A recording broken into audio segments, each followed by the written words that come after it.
Hi viewers, welcome back to your channel Shri topics. ನಾನು ನಿಮ್ಮ ಪ್ರೀತಿಯ ಜಯಶ್ರೀ. ಲಾಸ್ಟ್ ವಿಡಿಯೋದಲ್ಲಿ ಹೇಳ್ದಂಗೆ ಇವತ್ತಿನ ಈ ವಿಡಿಯೋನ ನಮ್ಮಮ್ಮರ ಮನೆಯಲ್ಲಿ ಸ್ಟಾರ್ಟ್ ಮಾಡಿದ್ದೀನಿ. ಬೆಳಿಗ್ಗೆ ಬೇಗ ಎದ್ದು ಬಾಗಿಲೆಲ್ಲ ತೊಳೆದಿರ್ತಾರೆ, ನಮ್ಮಮ್ಮ ತೊಳೆದಿದ್ರು. ಹಾಗೆ ಮುಂದೆ ಗಿಡದಲ್ಲಿ ಮನೆ ಮುಂದೆ ಇರೋ ಜಾಗದಲ್ಲಿ ಒಂದೊಂದು ಥರ ಹೂವುಗಳು ಹಾಕಿದ್ದಾರೆ. ಹೂವು ಎಲ್ಲ ಹರಳು ನಿಂತಿತ್ತು ಬೆಳಿಗ್ಗೆನೆ. ಸ್ವಲ್ಪ ಚಳಿ ಗೊತ್ತಿರುತ್ತಲ್ಲ ಬೆಳಗಿನ ವಾತಾವರಣ ಎಷ್ಟು ಚೆನ್ನಾಗಿರುತ್ತೆ ಅಂತ. ಆದರೆ ಅದ್ರ ಮಧ್ಯೆ ಈ ಫುಲ್ಲು ಹಸಿರು, ಈ ಹೂವುಗಳು ನೋಡ್ತಾ ಇದ್ದರೆ ಒಂಥರ ಕಣ್ಣಿಗೆ ಫುಲ್ಲು ತಂಪು ಅನಿಸುತ್ತೆ. ಹಾಗೆ ಎಷ್ಟು ಥರ ಪಕ್ಷಿಗಳು ಕೂಗ್ತಾ ಇರ್ತವೆ ಅಂದರೆ ಬೆಳಗ್ಗೆ ಹೊತ್ತು ಅದನ್ನು ಕೇಳೋಕ್ಕೇ ಒಂಥರ ಖುಷಿಯಾಗೋಗುತ್ತೆ. ಅದ್ರ ಮಧ್ಯದಲ್ಲಿ ಗ್ರೀನು ನಿಮ್ಮ ಮನೆ ಮುಂದೆ ಓಡಾಡ್ತಾ ಇದ್ರೇ ಟೈಮ್ ಹೋಗೋದೇ ಗೊತ್ತಾಗಲ್ಲ, ಅಷ್ಟೊತ್ತು ಟೈಮ್ ಆಗೋಗುತ್ತೆ. ಗಿಡಗಳೆಲ್ಲ ನೋಡಿಕೊಂಡು ಓಡಾಡ್ತಾ ಇದ್ರೆ ಅದೆಲ್ಲ ಕೇಳಿಸ್ಕೊಂಡು ಎಲ್ಲದನ್ನು ಮರ್ತೋಗ್ತೀವಿ ಅನಿಸುತ್ತೆ, ಅಷ್ಟು ಚೆನ್ನಾಗಿರುತ್ತೆ. ಇದು ನಮ್ಮಮ್ಮನ ಹುಂಜಣ್ಣ, ನಮ್ಮಮ್ಮ ಸಾಕೊಂಡಿರೋದು. ಆ್ಯಕ್ಚುಲಾಗಿ ನನಗೆ ಇವತ್ತು ವಿಡಿಯೋ ಮಾಡಬೇಕು ಅಂತ ಮನಸ್ಸೇ ಇರಲಿಲ್ಲ ನಮ್ಮಮ್ಮವ್ರ ಮನೆಗೆ ಹೋದ್ಮೇಲೆ. ಯಾಕೆ ಅಂದರೆ ನಮ್ಮಮ್ಮ ಪ್ರೀತಿಯಿಂದ ಸಾಕಿರೋ ಹಸುನ ಯಾರೋ ಕದ್ಕೊಂಬಿಟ್ಟಿದ್ರು. ಒಂದಕ್ಕೆ ಹುಷಾರಿರಲಿಲ್ಲ. ನಾನು ಹೋಗಿದ್ದ ದಿನವೇ ಹೋಗೋದಕ್ಕಿಂತ ಮುಂಚೆನೇ ಆಗಲೇ ಒಂದು ವಾರದ ಮೇಲಾಗೋಗಿತ್ತು ಹುಷಾರು ತಪ್ಪಿ. ಅದ್ರ ನೆಕ್ಸ್ಟ್ ನಾನು ಹೋಗಿದ್ದ ದಿನ ರಾತ್ರಿಯೇ ಒಂದು ಹಸು ಅದಕ್ಕೂ ಹುಷಾರು ತಪ್ಪಿಬಿಡುತ್ತೆ ಅಂದ್ಬಿಟ್ಟು ನಮ್ಮಮ್ಮ ಈ ಕಡೆ ಸೈಡಲ್ಲಿ ಕಟ್ಟಾಕಿದ್ರು. ಅದನ್ನ ಯಾರೋ ಬೆಳಗ್ಗೆ 3 ಗಂಟೆಗೆ ಎದ್ದು ನೋಡ್ಕೊಂಡಿದ್ದಾರೆ. ಪಾಪ ಹಂಗೂ ರಾತ್ರಿ ಎಲ್ಲ ನಿದ್ದೆ ಮಾಡ್ದಲೆ ಅವರಷ್ಟು ಕಷ್ಟಪಟ್ಟಿದ್ದಕ್ಕೆ ಅದು ಇದಾಯಿತು. ಇದಕ್ಕೆ ಹುಷಾರಿರಲಿಲ್ಲ. ಈ ಥರ ಮಿಷಿನ್ ಹಾಕಿ ಎತ್ತಿದ್ರೆ ನಿಂತ್ಕೊಳ್ಳುತ್ತೆ, ಓಡಾಡುತ್ತೆ. ಆದರೆ ಮಲ್ಕೊಂಡ್ರೆ ಮತ್ತೆ ಅದಕ್ಕೆ ಎದ್ದೇಳೋಕ್ಕಾಗಲ್ಲ, ಆ ಥರ ಆಗಿಬಿಟ್ಟಿದೆ ಇದಕ್ಕೆ. ಅದ್ರ ಕರು ಅಲ್ಲಿ ನಮ್ಮಮ್ಮನಿಂದ ಇರೋದು ಅದಕ್ಕೂ ಸೇಮ್ ಹಂಗೆ ಆಗಿದೆ. ಇಲ್ಲೊಂದು ಬರ್ಡ್ಸ್ ಕೂಗ್ತೈತೆ, ಎಷ್ಟು ಚೆನ್ನಾಗಿ ಸೌಂಡ್ ಕೇಳಿಸ್ಕೊಳ್ಳಿ.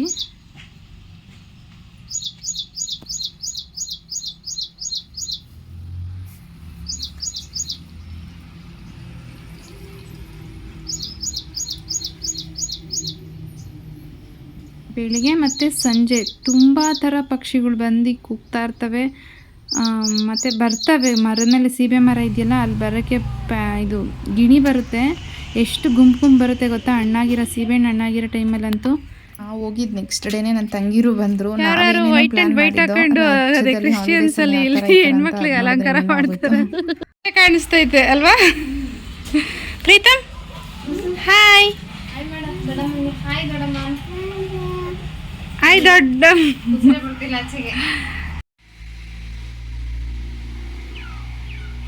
ಇನ್ನು ನಮ್ಮಮ್ಮ ಕೋಳಿ ಸಾಕಿದಾರಲ್ಲ ಅದಕ್ಕೊಂದು ಸ್ವಲ್ಪ ಅಕ್ಕಿ ಹಾಕೋಣ ಅಂತ ಹಾಕ್ತಾಯಿದ್ದೀನಿ. ಎಲ್ಲ ನಮ್ಮಮ್ಮನೇ ಮಾಡಬೇಕು ಅಂದರೆ ಕಷ್ಟ ಆಗುತ್ತಲ್ಲ, ಹಸುನು ಸುಧಾರಿಸ್ಬೇಕು ಈ ಕಡೆ ಇವನು ಅಂತ ನಾನು ಒಂದೊಂದು ಮಾಡೋಣ ಅಂತ ನನ್ನ ಕೈಯಲ್ಲಿ ಏನೂ ಮಾಡಿಸೋದೇ ಇಲ್ಲ ನಮ್ಮಮ್ಮ. ಹಸು ಕಳೆದೋಗಿರೋ ಬೇಜಾರಲ್ಲಿರ್ತಾರೆ, ಈ ಕಡೆ ಹಸುಗೆ ಹುಷಾರಿಲ್ಲ. ಇಲ್ಲಿ ಏನಾದರೂ ಮಾಡೋಕ್ಕೋದ್ರೆ ಅಯ್ಯೋ ನೀನೊಂದು 2 ದಿನ ಇರೋಕ್ಕೆ ಅಂತ ಬಂದಿದೆಯಾ, ಏನೂ ಮಾಡಬೇಡ ಅಂತ ಏನೂ ಮಾಡೋಕ್ಕೂ ಬಿಡಲ್ಲ, ಅದನ್ನು ಕೈಯಿಂದ ಕಿತ್ಕೊತಾರೆ. ಆದರೆ ಅವ್ರಿಗೆ ಈ ಥರ ಮಾಡಿಬಿಟ್ಟ ದೇವರು, ಮೋಸ. ಫೋಟೋ ಹಾಕಿರ್ತೀನಿ ಆ ಹಸುದು, ಅದು ಯಾರು ಎತ್ಕೊಂಡೋದ್ರು ಅಂತಲೇ ಗೊತ್ತಿಲ್ಲ. ಎಷ್ಟು ಚೀಪಾಗಿ ಯೋಚನೆ ಮಾಡ್ತಾರೆ. ಒಬ್ಬರು ಸಾಕಿದ್ದಾರೆ ಏನು ಅಂದರೆ ಅವ್ರು ಕಷ್ಟ ಬೀಳಕ್ಕೆ ರೆಡಿ ಇರಲ್ವಲ್ಲ, ಅಂಥವ್ರು ಈ ಥರ ಯಾರಾದರೂ ಕಷ್ಟ ಬಿದ್ದಿರೋದನ್ನು ತೊಗೊಂಡೋಗಿ ಜೀವನ ಮಾಡೋದು ಕಲ್ತ್ಕೊಂಬಿಟ್ಟಿರ್ತಾರೆ. ಏನು ಮಾಡೋಕ್ಕಾಗಲ್ಲ, ಯಾವತ್ತು ಸರಿ ಹೋಗ್ತಾರೋ ನೋಡಿ. ಈ ಥರ ಎತ್ಬಿಟ್ಟು ಅದಕ್ಕೆಲ್ಲ ಔಷಧಿ ಹಚ್ಚಬೇಕು. ಅಲ್ಲಿ ಗಾಯ ಮಾಡಿಬಿಟ್ಟಿದ್ದಾರೆ. ಇದನ್ನು ಫಸ್ಟು ಈ ಥರ ಮಿಷಿನ್ ಸಿಕ್ಕಿಲ್ಲ ಯಾರಿಗೂ, ಅದು ಪಕ್ಕದೂರವ್ರು ಇಸ್ಕೊಟ್ಟೋಗಿದ್ರಂತೆ. ಅದಕ್ಕೆ ಅದು ಕಂಬಗಳು ಹಾಕ್ಬಿಟ್ಟು ಎತ್ತುತ್ತಾರಲ್ಲ, ಕಡ್ಡಿಗಳು ಸ್ವಲ್ಪ ದಪ್ಪದು, ಅದನ್ನು ಕೊಟ್ಟು ಸಪೋರ್ಟ್ ಮಾಡಿ ಎತ್ತಕ್ಕೋಗಿ ಅದು ಸ್ವಲ್ಪ ಗಾಯಗಳಾಗ್ಬಿಟ್ಟಿತ್ತು. ಅದೆಲ್ಲ ಹಂಗೆ ಮಲ್ಕೊಂಡೇ ಇರುತ್ತಲ್ಲ, ಇನ್ನೂ ಜಾಸ್ತಿ ಆಗುತ್ತೆ ಅಂತ ಎತ್ತಿದಾಗ ಎಲ್ಲ ತಾವು ನೋಡಿ ಎಲ್ಲೆಲ್ಲಾಗೈತೆ ಅಂತ ಡಾಕ್ಟ್ರು ಒಂದು ಆಯಿಂಟ್ಮೆಂಟ್ ಬರ್ಕೊಟ್ಟಿದ್ರು. ಅದನ್ನು ಹಚ್ತಾ ಇದ್ದಾರೆ. ಇದೇ ನೋಡಿ ಅದ್ರ ಮಗಳು, ಫಸ್ಟ್ ಮಗು ಇದು. ಇದಕ್ಕೂ ಹಂಗೆ ಆಗೈತೆ, ಇದು ಎದಳಲ್ಲ.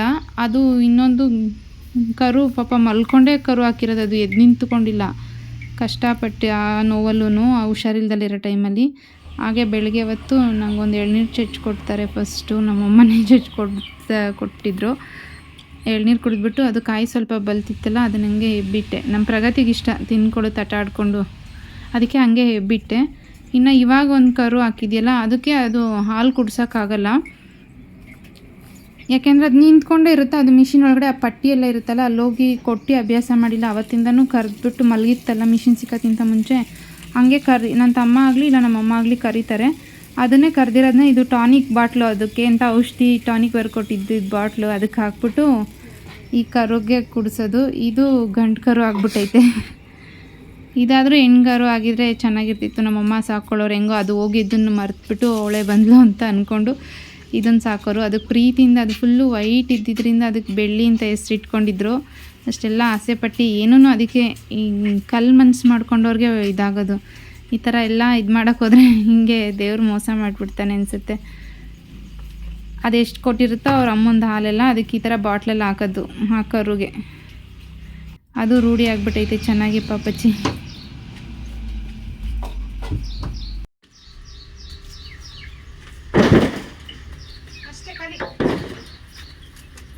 ಇನ್ನು ಬೆಳಗ್ಗೆ ಸಾಯಂಕಾಲ ಅಷ್ಟೇ, ಅದು ಸ್ವಲ್ಪನೇ ಕೊಡೋದು.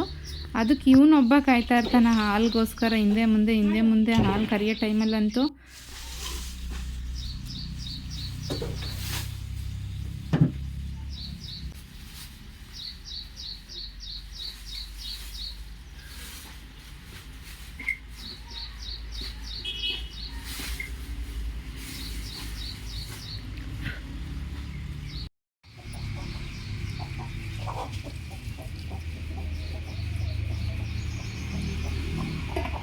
ಅದ್ರ ಜೊತೆಗೆ ಒಂದು ಕೋಳಿ ಪಿಳೆ ಸಿಕ್ಕಿತ್ತೆ ಅಂತ ಈ ಥರ ತಪ್ಪಲೆಲ್ಲಿ ಹಾಕ್ಕೊಂಡು ಇಟ್ಕೊಂಡಿದ್ದಾರಾ.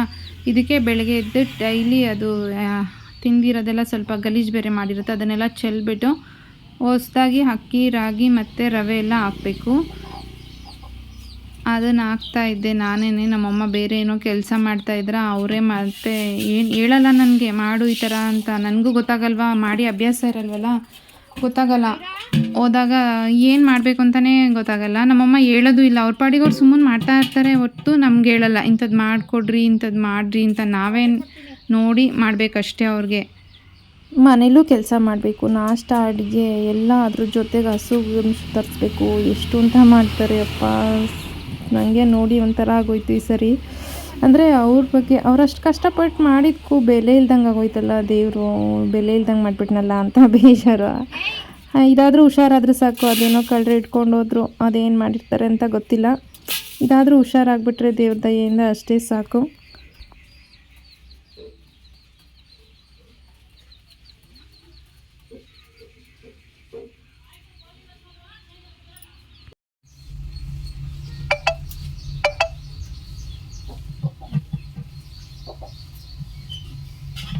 ಇವಾಗ ಗುರು ಸಿಕ್ತಾ ನೀರು ಅಂತ ಶೆಲ್ ಐತಲ್ಲ ಅದಕ್ಕೆ ಹಂಗನ್ಸ.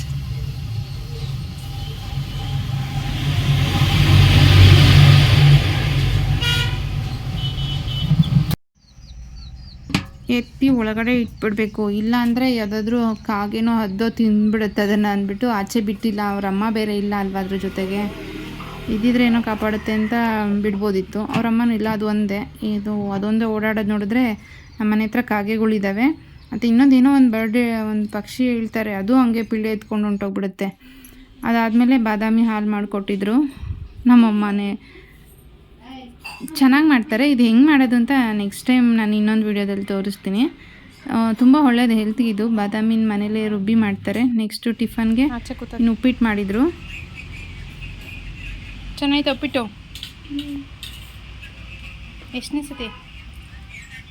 2 ಟೈಮ್ಸ್ ಅಕ್ಕಂಟ ಅಕ್ಕಂದು ಸೇಮ್. ಯಾರು ಗೆಲ್ತಾರೆ ನೋಡೋದ? ಯಾರು ಗೆಲ್ತಾರೆ ನೋಡ್ಬೇಡ, ರೇಸ್ ಅಲ್ಲ, ಯಾರು ಜಾಸ್ತಿ ತಿಂತಾರೆ. ಬೇನ್ ಬೇಡ ನಿನ್ಗೆ ಎಷ್ಟು ಬೇಕು ಅಷ್ಟು ತಿನ್ನು.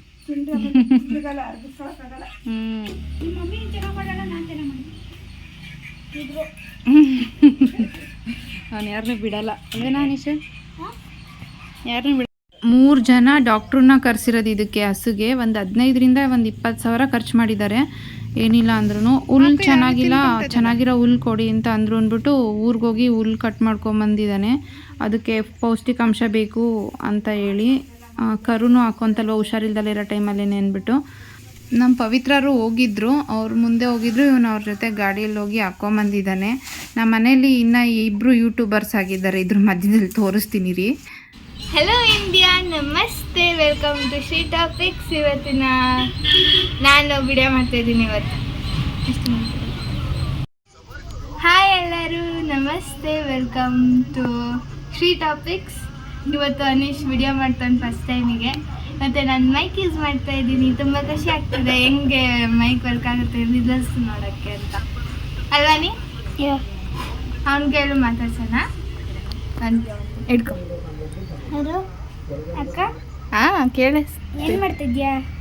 ಅದು ಒಂದು ದಿನ ನಾನು ಯಾವತ್ತೂ ಬಿಡಲ್ಲ ಕೇಳೋಕ್ಕೆ. ಇವತ್ತು ನೀನು ಏನು ತಂದಿದ್ಯಾ? ಹಾಂ ನೀನೊಂದೇನೋ ತೋರಿಸ್ಲಾ? ಹಾಂ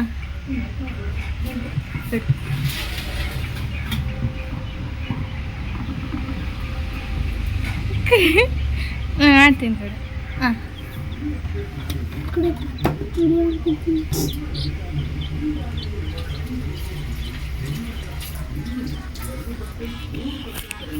ಹುಷಾರು ಮಾತಾಡಿ. ಇದು ನಮ್ಮ ಬೆಸ್ಟ್ ಫ್ರೆಂಡ್. ಹೆಸರು ಇಕ್ಕಿಲ್ಲ, ಒಂದು ಹೆಸರು ಯೋಚನೆ ಮಾಡೋಣ ಬೇಗ. ಕೃಷ್ಣ ಹುಡುಗಿ ರಾಧಾ ಇಕ್ಕಣ್ಣ. ಚೆನ್ನಾಗಿ ನನ್ನ ಹೆಸರು ರಾಧಾ.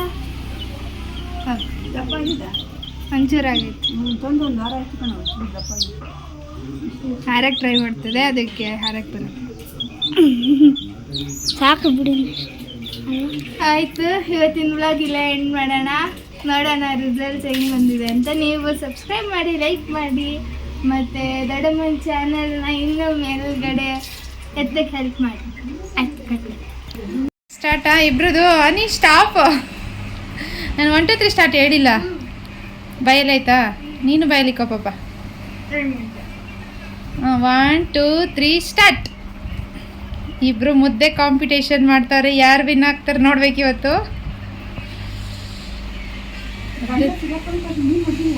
ಮಡಗಿದ್ದೀನಿ, ಒಂದೊಂದು ಲೋಟ ನೀರು ಮಡಗಿದ್ದೀನಿ. ಬಿಸಿಲು ಕುತ್ಕೊಂಡ್ಲಿಲ್ಲ, ಕಾಯ್ದವ್ರೆ ಇಬ್ರು.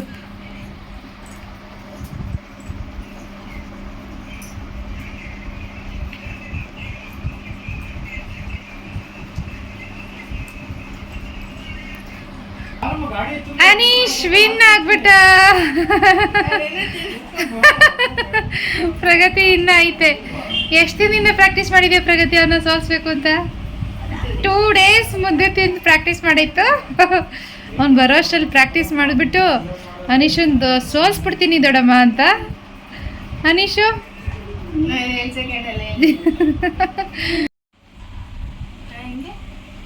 ಅನೀಶ್ ವಿನ್ನರ್. ಈ ಹಸುಗೆ ಬಂದಿರೋ ಕಾಯಿಲೆ ಮೆಡಿಸನ್ಗಿಂತ ಈ ಮಿಷಿನ್ನೇ ಅಂತ ಹೇಳಿದರು ಡಾಕ್ಟ್ರು. ಏನಂದರೆ ಇದರಲ್ಲಿ ಹಾಕಿ ಎಬ್ಬಿಸ್ಬೇಕು, 3 hour ನಿಲ್ಲಿಸ್ಬೇಕು, 1 hour ಮಲಗಿಸ್ಬೇಕು. ಈ ಥರನೇ ಮಾಡ್ತಾನೆ ಇದ್ದರೆ ಅದು ಮೂಳೆ ಬಿಡುತ್ತೆ, ಆವಾಗ ಓಡಾಡುತ್ತೆ ಅಂತ ಹೇಳಿದ್ರು. 1 ವಾರ ಟ್ರೈ ಮಾಡಬೇಕು ಅಂತ. ಇದನ್ನು ಎತ್ತೋದು ಸಖತ್ ಕಷ್ಟ. ಅದು ಮಲ್ಕೊಂಡ್ರೆ ಅದು ಕಾಲೆಲ್ಲ ಮಡ್ಚ್ಕೊಂಬಿಟ್ಟಿರುತ್ತೆ, ಅದಕ್ಕೆ ನಿಂತ್ಕೊಳ್ಳೋಕ್ಕಾಗಲ್ಲ. ಯಪ್ಪ ನನ್ನ ತಮ್ಮ ಇಲ್ಲ ಅಂದಿದ್ರೆ ಸಖತ್ತು ಕಷ್ಟ ಆಗೋದು. ಎತ್ತಕ್ಕಾಗ್ತಿರ್ಲಿಲ್ಲ. ಯಾರೂ ಬರಲ್ಲ ಜನ. 1 day ಬರ್ತಾರೆ, 2 day ಬರ್ತಾರೆ. ಈ ಥರ ಎಲ್ಲ ಬೆಲ್ಟ್ ಹೊಟ್ಟೆ ಕಟ್ಟಬೇಕು, ಇಲ್ಲಾಂದರೆ ಅದು ಮಲಗಲ್ಲ. ಅದಾದಮೇಲೆ ಎಬ್ಬಿಸ್ಬೇಕು. ಅದನ್ನು ಎತ್ತೋದು ಕಷ್ಟ. ಸ್ವಲ್ಪ ಕಾಲು ಹಿಂದಗಡೆ ಒಳಗಡೆ ಬೆಲ್ಟ್ ಒಳಗಡೆ ಸಿಕ್ಕಾಕೊಂಬಿಟ್ಟಿರುತ್ತೆ. ಅದನ್ನು ತೆಗಿಬೇಕು, ಆಚೆ ತೆಗ್ದು ಎಳೆದು ಬಿಡಬೇಕು ಟೈಟಾಗೆ. ಅದು ಗೊತ್ತಾಗಲ್ಲ ಹಸುಗೆ. ದೇವರು ಮನುಷ್ಯರಿಗೆ ಕಾಯಿಲೆ ಕೊಟ್ಬಿಡ್ಬೇಕು. ನಾವಾದರೂ ಬಾಯ್ಬಿಟ್ಟು ನನಗೆ ಈ ಥರ ಆಗ್ತಾಯಿದೆ, ಈ ಥರ ಆಗ್ತಾಯಿಲ್ಲ, ಎತ್ತಕ್ಕಾಗ್ತದೆ, ಎತ್ತಿ ಇಳಿಸಿ ಅಂತ ಹೇಳ್ಬಿಡ್ಬೋದು. ಪಾಪ ಅದೇನು ಹೇಳೋಕ್ಕಾಗಲ್ಲ, ಮಾಡೋಕ್ಕಾಗಲ್ಲ. ಮಲಗಿರ್ತಾವೆ, ಅದನ್ನು ನೋಡೋಕ್ಕೂ ಆಗ್ತಾಯಿಲ್ಲ. ಈ ಕರು ಏನಂದರೆ ಇದು ಹಸು ನಮ್ಮನೇಲೇ ಹುಟ್ಟಿದ ಕರು. ಅದಕ್ಕೋಸ್ಕರ ಇದ್ರ ಮೇಲೆ ಒಂದು ಸ್ವಲ್ಪ ಅಟ್ಯಾಚ್ಮೆಂಟ್ ಜಾಸ್ತಿ ನಮ್ಮ ಅಮ್ಮಂಗೆ. ಅದು ತುಂಬ ಸಾಫ್ಟ್ ಈ ಕರು. ಒಂದಿನವೂ ನಮ್ಮ ಅಮ್ಮಂಗೆ ನೋವು ಮಾಡಿಲ್ಲ. ಅದೇನೇನೋ ಇದರಿಂದ ಸಾಕಿದ್ರು, ನೋಡಿದ್ರೆ ದೇವ್ರು ಈ ಥರ ಕಷ್ಟ ಕೊಟ್ಬಿಟ್ಟಿದ್ದಾನೆ. ಈ ಥರ ಈಗ ಎದ್ದು ನಿಂತ್ಕೊಂಡ್ಮೇಲೆ ಓಡಾಡುತ್ತೆ ಆರಾಮಾಗೆ, ಹುಲ್ಲು ತಿನ್ನುತ್ತೆ. ಅದು ಕರು ಹಾಕಿರೋದ್ರಿಂದ ಹಾಲು ಬೇರೆ ಉಳ್ಸಂಗಿಲ್ಲ, ಹಾಲು ಕಟ್ಬಿಡ್ಬೇಕು. ಆ ಕರು ಕೊಡಲೇಬೇಕಲ್ಲ, ಕರು ಮಡಿಕೊಂಡಿದ್ದೀವಲ್ವ, ಅದಕ್ಕೆ ಹಾಲು ಬೇಕೇ ಬೇಕು. ಅದು ಇನ್ನೇನು ಹುಲ್ಲು ತಿನ್ನಲ್ಲ, ಅದಕ್ಕೆ ಹಾಲು ಕರಿಬೇಕು. ಟೈಮ್ ಟು ಟೈಮ್ ಕೆಲಸ ಎಷ್ಟು ಇದು ಮಾಡಿದ್ದಾರೆ ಗೊತ್ತಾ ನಮ್ಮಮ್ಮ ಇದಕ್ಕೋಸ್ಕರ. ಹಾಲು ಕರಿಯೋದು ಎಲ್ಲ ಪ್ರತಿಯೊಂದು. ಅಲ್ಲಿ ಗಾಯ ಆಗಿಬಿಟ್ಟಿದೆ ಅದಕ್ಕೆ ಪಾಪಚ್ಚಿ, ಅದ್ರದ್ದು ಅರ್ಧ ನೋವು. ಅದಕ್ಕೆಲ್ಲ ಡಾಕ್ಟ್ರು ಹೇಳಿರೋ ಥರ ಯಾರಾದರೂ ಹಸು ಸಾಕಿರೋರಿದ್ರೆ ಈ ಪ್ರೈವೇಟ್ ಡಾಕ್ಟ್ರು ಅವರು ಇವ್ರಿಗಿಂತ 1962 ಅಂತ ಒಂದು ಹೆಲ್ಪ್ಲೈನ್ ನಂಬರ್ ಇದೆ, ಅವ್ರಿಗೆ ಕಾಲ್ ಮಾಡಿ. ಅವ್ರು ಬಂದು ನಿಮಗೆ ಏನಾಗಿದೆ ಇಲ್ಲ ಮನೆ ಹತ್ರನೇ ಟ್ರೀಟ್ಮೆಂಟ್ ಕೊಟ್ಬಿಟ್ಟು ಹೋಗ್ತಾರೆ. ತುಂಬ ಸೀರಿಯಸ್ ಇದ್ದರೆ ಆಂಬುಲೆನ್ಸಲ್ಲಿ ತೊಗೊಂಡೋಗಿ ಅಲ್ಲಿ ಟ್ರೀಟ್ಮೆಂಟ್ ಮಾಡಿ ತಂದು ಮನೆ ಹತ್ರ ಬಿಡ್ತಾರೆ. ಹಸು ಸಾಕಿರೋರು ಎಲ್ಲ ಇದು ಕರ್ನಾಟಕ ಸ್ಟೇಟು ಮತ್ತು ಇನ್ನು ಎಷ್ಟೊಂದು ಸ್ಟೇಟ್ಗೆ ಇದೊಂದೇ ನಂಬರ್, ಹೆಲ್ಪ್ಲೈನ್ ನಂಬರು 1962 ಇದೆ. ಇದಕ್ಕೆ ಫೋನ್ ಮಾಡಿಬಿಟ್ಟು ನಿಮ್ಮ ಅಡ್ರೆಸ್ ಕೊಟ್ಟು ಅವ್ರು ಸ್ವಲ್ಪ ಒಂದೊಂದ್ಸತಿ ಕಾಲ್ ರಿಸೀವ್ ಆಗಲ್ಲ, ಆಮೇಲೆ ಆಗುತ್ತೆ. ಅದಕ್ಕೆ ಕಾಲ್ ಮಾಡಿಬಿಟ್ಟು ನೀವು ಈ ಥರ ಕಾಯಿಲೆ ಅಂತ ಹೇಳಿದ್ರೆ ಬಂದು ಟ್ರೀಟ್ಮೆಂಟ್ ಕೊಟ್ಬಿಟ್ಟು ಹೋಗ್ತಾರೆ ನಿಮ್ಮ ಮನೆ ಅಡ್ರೆಸ್ ಇಸ್ಕೊಂಡು. ಅದೊಂದಿದೆ, ಅದನ್ನು ಯೂಸ್ ಮಾಡ್ಕೊಳ್ಳಿ ಯಾರಿಗಾದ್ರೂ ಯೂಸ್ ಆಗಂಗಿದ್ರೆ. ನಾನು ಅದನ್ನೇ ಟ್ರೈ ಮಾಡಿದ್ದು, ಅವರೇ ಬಂದು ಲಾಸ್ಟಲ್ಲಿ ಇಲ್ಲಮ್ಮ ಏನೂ ಆಗಲ್ಲ ಅಂತ ನಮಗೆ ಒಂದು ಸಮಾಧಾನವಾದ ಮಾತು ಹೇಳಿದ್ದು. ಚೆನ್ನಾಗಿ ಮಾತಾಡಿದ್ರು ಡಾಕ್ಟ್ರು ಮಾತ್ರ. ಅದೊಂದು ವಿಡಿಯೋ ಕ್ಲಿಪ್ ತಗೊಂಡಿಲ್ಲ, ಅವ್ರು ಬಂದಾಗ ನಾನಿದ್ದೆ ಅಲ್ಲಿ ಡಾಕ್ಟ್ರ್ ಜೊತೆ. ಅಂದರೆ ಅವ್ರು ಇಂಜೆಕ್ಷನ್ ಕೊಡ್ತಿದ್ರು, ಏನೇನೋ ಹೇಳ್ತಿದ್ರು, ಮತ್ತು ಬೇರೆಯವ್ರ ನಂಬರೆಲ್ಲ ಕೊಟ್ಟರು ನನಗೆ ಈ ಕಡೆ ಸರೌಂಡಿಂಗ್ಸ್ ಆ ಡಾಕ್ಟ್ರನ್ನ ಕಾಂಟ್ಯಾಕ್ಟ್ ಮಾಡಿ. ಅವರು ಈ ಥರ ಮಿಷಿನ್ ಹೊಂಚು ಕೊಡ್ತಾರೆ ಅಂತ. ಈ ಮಿಷಿನ್ ಹೊಂಚೋದೊಂದು ತುಂಬ ತಲೆನೋವಾಗೋಯ್ತು. ಇನ್ನೂ ಎಷ್ಟೊಂದು ಹಸು ಹುಷಾರಿರಲಿಲ್ಲ, ಅವರೆಲ್ಲ ಬೇಕು ಬೇಕು ಬೇಕು ಅಂತ ಬಂದ್ರೆ ನಾವು ಬೇರೆ ಗೌರ್ಮೆಂಟ್ ಡೈರಿಗೆ ಹಾಲಾಕಲ್ಲ ಅನ್ನೋದೊಂದು ಇಟ್ಕೊಂಡು ಅದನ್ನೇ ಕೇಳ್ತಿದ್ರು. ನಮ್ಗೆ ಹೆಂಗೋ ಸಿಕ್ಕಿದ್ದು ಅದೃಷ್ಟ ಆಗಿತ್ತು. ಆದರೂ ಮಧ್ಯದಲ್ಲಿ 2-3 ಜನ ಬಂದರು, ಬೇಕು ನಮಗೆ ಬೇಕು ನಮಗೆ ಬೇಕು ಅಂತ ತೊಗೊಂಡೋದ್ರು. ಮತ್ತೆ ವಾಪಸ್ ತಂದ್ವಿ ಅವ್ರದ್ದೆಲ್ಲ ಆದಮೇಲೆ, ಮತ್ತೆ ಹಾಕಿದ್ವಿ, ಮತ್ತೆ ಏನೇನೋ ಪಾಡ್ಬಿದ್ವಿ. ದೇವ್ರು ಇದೊಂದು ಹುಷಾರು ಮಾಡಿಬಿಟ್ರೆ ಸಾಕು, ಅಷ್ಟೇ. ನಾನು ಇನ್ನೇನು ಕೇಳ್ಕೊಳ್ಳಲ್ಲ. ಮತ್ತು ಇನ್ನು ನಾನು ಹೊರಟೆ ನಮ್ಮ ಮನೆಗೆ ಹೋಗೋಣ ಅಂತ. 1 ವಾರ ಆಗಿತ್ತು, ನಾನು ವಿಡಿಯೋ ಏನೂ ಮಾಡಿಲ್ಲ, ಮಧ್ಯೆ ಮಧ್ಯೆ ಕ್ಲಿಪ್ ತಗೊಂಡಿರೋದಷ್ಟೇ. ನಮ್ಮಮ್ಮ ಹಸುಗೆ ಅಷ್ಟು ಸೇವೆ ಮಾಡಿದ್ದಾರೆ. ಅವ್ರಿಗೆ ಕರು ಕಳೆದೋಗಿರೋದು ಇದು ಎಲ್ಲ ಬೇಜಾರು. ಅದ್ರ ಜೊತೆ ಸೊಪ್ಪುನವ್ರು ಬಂದಿದ್ರು ಇಲ್ಲೇ ಅಂತ ಅಂದ್ಬಿಟ್ಟು ಸೊಪ್ಪು ತೊಗೊಂಡು ಎಲ್ಲ ಸೋಸ್ ಕೊಡ್ತಾವ್ರೆ ನನಗೂ. ಮನೆಗೆ ತೊಗೊಂಡೋಗಿ ಸಾಂಬಾರು ಮಾಡ್ಕೊ, ಅಲ್ಲೆಲ್ಲ ಸೋಸೋಕ್ಕಾಗಲ್ಲ, ನೀನು ಮಾಡ್ಕೊಳಕ್ಕಾಗಲ್ಲ ಅಂತ ಇಲ್ಲೇ ಇದ್ದಾಗ ಅಂದ್ಬಿಟ್ಟು.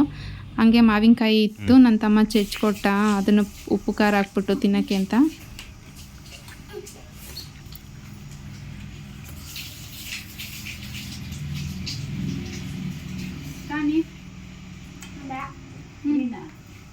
ಏನಿಲ್ಲ ಕುಡಿಯಲ್ಲ ಇಷ್ಟ ಅಲ್ವಾ ಚೆನ್ನಾಗಿ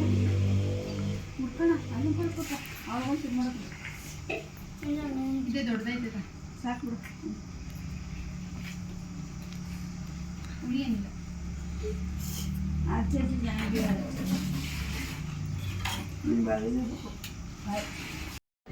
ಸಂಜೆ ಬೋಂಡನೂ ಮಾಡಿದ್ರು ಟೀ ಜೊತೆಗೆ. ನಾನು ಹೋದಾಗಿಂದ ನನಗೆ ಏನು ಇಷ್ಟನೋ ಅದೇ ಅಡುಗೆ ಮಾಡ್ತಾವ್ರೆ. ಇಷ್ಟು ಟೆನ್ಷನ್ನು ಮಧ್ಯಾಹ್ನ ಅಷ್ಟು ಇದಾಗಿದ್ರು, ಅಷ್ಟು ಬೇಜಾರಲ್ಲೂ. ಟೆನ್ಷನ್ ಅನ್ನೋದಕ್ಕಿಂತ ಬೇಜಾರು ಟೆನ್ಷನ್ ಎಲ್ಲ ಐತೆ ಅವ್ರಿಗೆ. ಆದ್ರೂ ನನಗೆ ಏನು ಇಷ್ಟನೋ ಬರೋ ತನಕ ಅದೇ ಮಾಡಿಕೊಟ್ರು.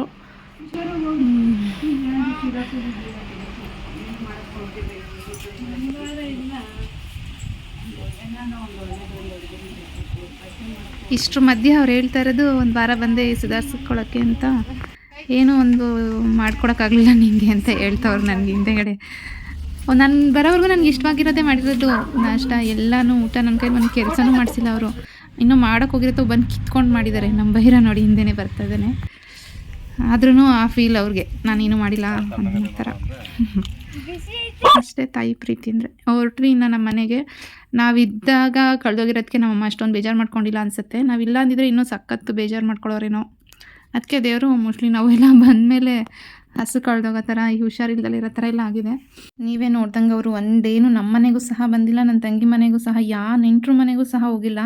ಬರೀ ಹಸು ಜೊತೆನೇ 8 ವರ್ಷ ಕಳೆದ್ಬಿಟ್ಟಿದ್ರು.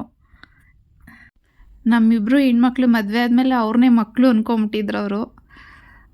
ಅದಕ್ಕೂ ಆ ಕರು ಕಳೆದೋಗಿರೋದು ಮನೆಯಲ್ಲೇ ಹುಟ್ಟಿ ಸಾಕಿರೋದಲ್ವಾ, ಅದಕ್ಕೆ ಅವ್ರಿಗೊಂಥರ ಜಾಸ್ತಿ ಪ್ರೀತಿ, ಮಕ್ಕಳು ಥರ ನೋಡ್ಕೊಂಡಿದ್ದು. ಈ ಕಾಲದಲ್ಲಿ ಅದೆಲ್ಲ ಒಳ್ಳೇದೋ ಕೆಟ್ಟದೋ ಗೊತ್ತಿಲ್ಲ. ಅಷ್ಟೊಂದು ನೋಡ್ಕೊಬಾರ್ದು, ಸಾಕಬಾರ್ದು, ಒಂದು ಅಟ್ಯಾಚ್ಮೆಂಟ್ ಇಟ್ಕೊಬಾರ್ದು, ಈ ಥರ ಮಾಡಿಬಿಡ್ತಾರೆ ಜನ. ಪ್ರಗತಿನೂ ಕರ್ಕೊಂಬಂದ್ವಿ ನಮ್ಮ ಮನೆಗೆ. ಅವ್ರ ದೊಡ್ಡಪ್ಪಂಗೆ ಪ್ರಗತಿನ ಮನೆ ಕರ್ಕೊಂಬಂದಿಲ್ಲ ಅಂದರೆ ಸಮಾಧಾನನೇ ಆಗಲ್ಲ. ನಾಳೆ ಇಲ್ಲ ನಾಡ್ದವರು ಇದಕ್ಕೆ ಹೋಗ್ತಾ ಇದ್ದಾರೆ, ಇರಲ್ಲ, ಮತ್ತೆ ಕರ್ಕೊಂಡೋಗಿ ಬಿಡಬೇಕು. ಆದ್ರೂ ಒನ್ ಡೇನೇ ಆಯಿತು, ಬಾ ನಾನು ಬಿಡ್ತೀನಿ ಅಂತ ಕರ್ಕೊಂಬಂದಿದ್ದಾರೆ ಅವಳನ್ನ. ನೆಕ್ಸ್ಟ್ ಡೇ ನಾಳೆ ಒಂದಿನ ಇರುತ್ತಷ್ಟೇ, ಕರ್ಕೊಂಡೋಗಿ ಮತ್ತೆ ಬಿಡಬೇಕು. ಮತ್ತೆ ಕರ್ಕೊಂಬಂದ್ರಾಯ್ತು. ಇನ್ನೊಂದು ಸತಿಗೆ ಅಲ್ಲಿಂದ ಹೋಗಿ ಬಂದಮೇಲೆ ಇವಾಗ ಒಂದೇ ಒಂದು ದಿನನಾದರೂ ಇರಲಿ, ಕರ್ಕೊಂಬ ಅಂತ ಕರ್ಕೊಂಬಂದಿದ್ದಾರೆ. ಅವಳು ಬರೋ ಪ್ಲ್ಯಾನೇ ಇರಲಿಲ್ಲ, ಅಲ್ಲಿ ಅಮ್ಮನ ಜೊತೆನೇ ಇರಬೇಕು ಅಂತ ಅಂದ್ಕೊಂಡಿದ್ದು. ಇನ್ನು ನಮ್ಮ ಮನೆಗೆ ಬಂದ್ವಿ. ನಾಳೆ ನೆಕ್ಸ್ಟ್ ಕಂಟಿನ್ಯೂ ಆಗುತ್ತೆ. ಈ ವಿಡಿಯೋ ಇಲ್ಲಿಗೆ ಎಂಡ್ ಮಾಡ್ತಾಯಿದ್ದೀನಿ.